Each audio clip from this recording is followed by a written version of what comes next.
Hello guys, meron tayong another tips,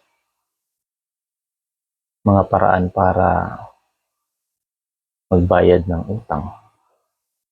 Narito ang ilang maling paraan ng pagbabayad ng utang na dapat mong iwasan. Number 1, pangungutang para ipambayad ng utang. Kung patuloy kang mangungutang para lang mabayaran ng naunang utang, lalo ka lang lulubog sa utang. Pangalawa, pagpapaliban ng bayad ng walang abiso.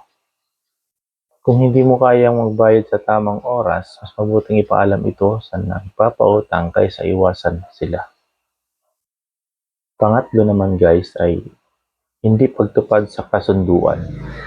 Kung may napag-usapang term, halimbawa hulugan o may interest, siguraduhin mong sinusunod ito. Pang-apat,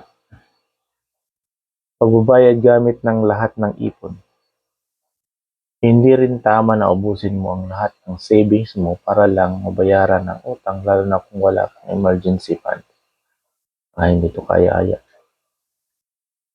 Number 5, pagpapabaya sa ibang obligasyon. Kung inuuna mo ang pagbabayad ng utang pero napapabayaan mo ang ibang mahalagang bayarin tulad ng renta, pagkain o utilities, magkakaroon ka pa lang ng panibagong problema.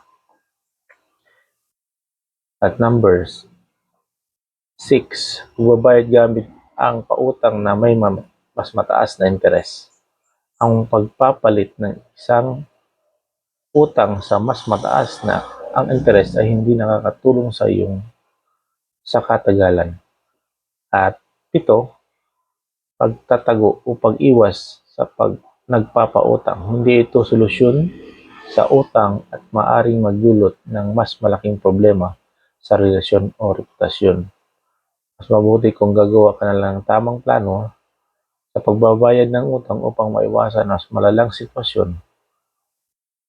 May utang ka ba ngayon? Gusto mong humingi ng payo kung paano ito bayaran ng tama?